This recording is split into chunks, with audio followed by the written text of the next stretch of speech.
నమస్తే, నేను మీ వాసా లక్ష్మణ. పద్మశాలి మిట్లారా, మరి ముఖ్యంగా సిరిసిల్ల పద్మశాలి మిట్లారా, ఈ వీడియో ఖచ్చితంగా చూడండి, షేర్ చేయండి.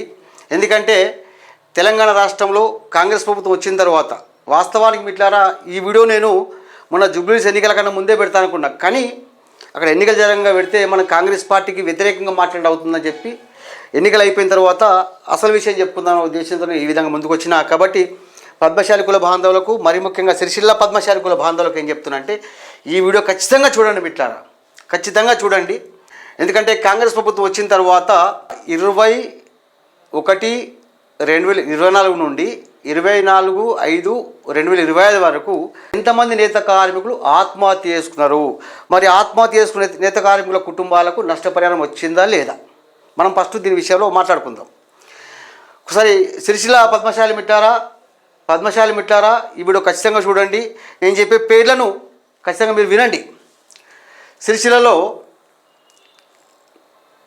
21/2024 నుండి 24/5/2025 వరకు, అంటే ఒక సంవత్సరం మీద 4 నెలల ఎంతమంది నేత కార్మికులు ఆత్మహత్య చేసుకున్నారు, మరి వీరి కుటుంబాలకు నష్టపరిహారం వచ్చింది లేదా, ఫస్ట్ మనం దీని గురించి మాట్లాడుకుందాం.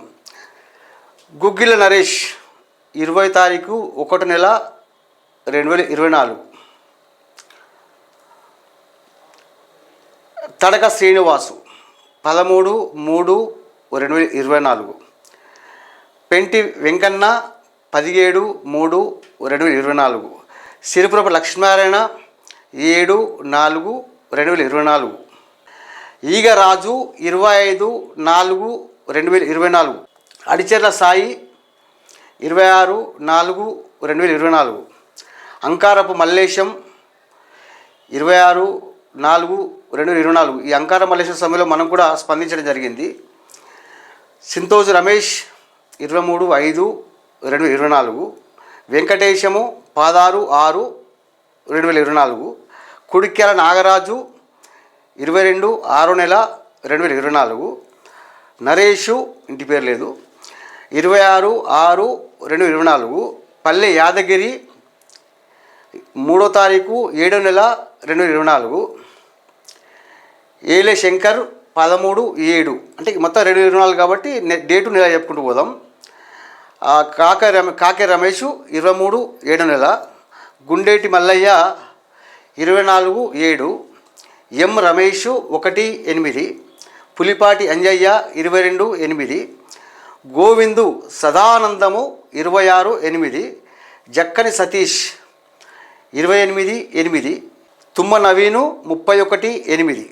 గుండేటి గణేష్ 11/9. సూర్యనారాయణ 25/9. సిరిమల్ల శ్రీధరు 7/10. పద్మశాలి మిట్లారా వీడియో ఖచ్చితంగా వినండి. ఏం జరుగుతుంది, పద్మశాలి సమాజంపై ఏ విధంగా వివక్ష జరుగుతుంది, మరి నేత కార్మికులు ఇట్లా పుట్టపుట్ట రాలిపోతుంటే ప్రభుత్వం స్పందించిందా లేదా, మరి నష్టపరిహారం ఇచ్చిందా లేదా, అది తెలుసుకునే ప్రయత్నం చేద్దాం మనం. ఆడేపు సంపత్ 21/10, మొత్తం 24. బైరి అమరు, బైరి శ్రావంతి. ఇక్కడ బైరి అమరు, బైరి శ్రావంతి ఇద్దరు భార్యాభర్తలు ఆత్మహత్య చేసుకున్నప్పుడు ఆ సమయంలో ప్రభుత్వం కూడా స్పందించింది, వారికి నష్టపరిహారం అందిందని నేను అనుకుంటున్నా. చూడండి, ఇద్దరు భార్యాభర్తలు చనిపోతే వారి పిల్లలు అనాథాలు అయిపోయారు. ఎర్రం కొమరయ్య 14/11. విజయలక్ష్మి 11/12. దూస గణేష్, ఈ దూస గణేష్ సమయంలో కూడా మనం స్పందించడం జరిగింది. అతనికి ఏదో నష్టపరిహారం రావడం లేదంటే నేను వీడియో పెట్టిన తర్వాత జౌలి శాఖ స్పందించింది. మనం వీడియో పెట్టడం వల్ల, ఆ వీడియో వైరల్ కావడం వల్ల జౌలి శాఖ స్పందించి వీరికి నష్టపరిహారం ఇస్తా అని చెప్పింది. మరి వచ్చిందో లేదో తెలుసుకుందాం మనము.